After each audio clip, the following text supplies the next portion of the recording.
So about that big fat joint. Yeah. It smells like Bob Marley farted in here. Oh, does it really? Okay. Great. No, it's fine. No, oh yeah, because you know what we did? We smoked I just killed a skunk. That's we all. just we I did. I smoked a little bit before I started That's because great. It and sorry that we'll get you later. No, Well, maybe if we I just like the smell. it's such a lovely smell, isn't it? I did bring you a cookie, by the way. Oh, and as a good boy should. As a good boy, homemade with like flaxseed and stuff, so it's healthy. God, I love it. Thank you. I guess that's just the way you roll, Terry. You got only one speed, and it's go. Yes. So one of the things that I wanted to bring up today, and what's interesting about this, and I'm just going to be really honest, since we speak the truth. I had a dream a couple of days ago, and you know how like when you're kind of in that in between wake, and I don't know what it is. I'm about to wake up, but certain words come through, and one of them was unalienable rights. And I thought, that's interesting. And also inalienable rights came up, but mostly unalienable rights was really the main word that came into my mind. And I Googled it and found out that it was part of the Declaration of Independence. And it says unalienable rights, which means that we are, as human beings, as living people, as connected to nature, as being as brought about by our Creator, if you believe in a Creator, however, that we are part of this planet. You cannot buy or sell us in any way. And so within those rights... Tell that to the Indians. Tell that. I got to Google this shit. Hold on. They know that their land is unalienable. So within those rights, you have the right to pursue life, liberty, and the pursuit of happiness, which happiness is also known as means the word property. Being that you have life and you have the right to that life. The only time that that right might possibly be curtailed is if you were to endanger yourself or other people. Also, the pursuit of liberty to pursue any type of business that you want to have, anything that you want to have into your monetary so that you can own property that is not only good for yourself, but, as well as those around you. But if that were to be a danger to yourself or those around you, you might lose that particular, liberty or however. Now, also, the last one being property, as long as the other two are in check and the property doesn't come from a manipulation where it affects others or yourself, then basically you have a right to buy or sell whatever that property is. So my thought is, if you think about marijuana, you think about the cannabis plant and what it was that, it was part of this world, part was good for people, took care of their illnesses, created paper, fiber, fuel, energy, everything, every source, almost all in one plant that encompassed the planet. How is the pursuit of liberty and happiness and the actually use or even sale of the property of it is unconstitutional? It's rather my feeling the people that have kept it unconstitutional or not allowing us to have it be legal are the ones who are in violation of what the Declaration of Independence is really all about. Well, they're the ones actually making profits off of it being illegal and also stopping it from being used in ways that are free. Let me give you an analogy. Solar and wind are free energy. Oil has to be extracted from the ground, and it's like a substance where you'd have to go, solar comes everywhere, wind comes everywhere.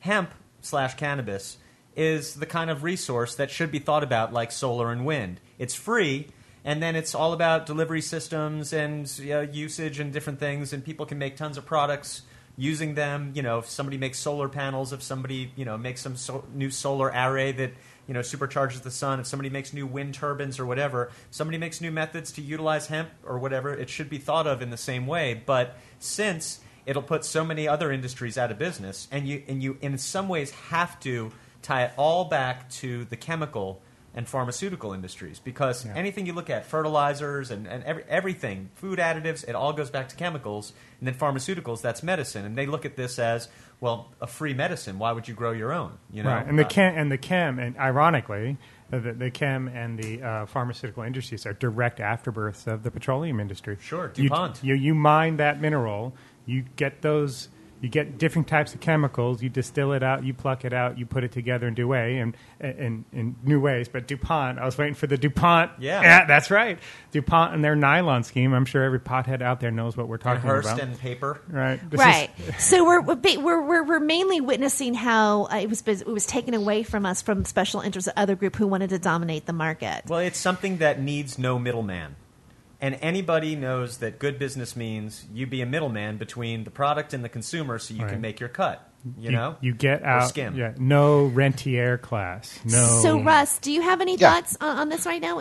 Well, I'm glad they brought that up, too, because that's something that I've always thought is what's so dangerous and harmful about marijuana has nothing to do with its physical properties, but more of how it affects our way of thinking and how it affects our methods of governance. Yeah. If you look back, and so I've said this before, and some people think it's a little bit of hyperbole, but look back to the Catholic or the Protestant Reformation in the 1500s, right? When Martin Luther nailed up on the church door the Reformation of Protestantism, what it was all about was saying that the believer did not have to go through the Catholic Church to get to God. They didn't need a middleman to get to God. Your spirituality was innate as being a creation of God, and this shook up the world. I mean, the Protestant Reformation completely shook up the world, and I think it's no less a shakeup with marijuana, hemp, and medical marijuana, whatever aspect you want to take of it, is it does. It threatens the very foundation of how we think of Western medicine and how we think of Western business, requiring middlemen.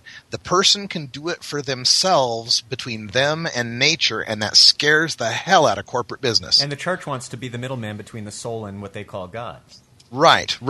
And with respect to the Constitution, the Declaration of Independence, one of the things I think we need to understand is when these guys are writing the Declaration, they're committing treason. They are terrorists. They are waiting. A hemp rope is waiting for their neck if they're caught doing this. So every word that they wrote down, they picked very, very particularly. And that one sentence that we always come to, we hold these truths to be self-evident, that all men are created equal, that they are endowed by their Creator with certain unalienable rights, that among these are life, liberty, and the pursuit of happiness. When I look at that sentence, there's a few things that jump out at me. One, these truths are self-evident. We don't have to be proven. They're not given. They exist of their own.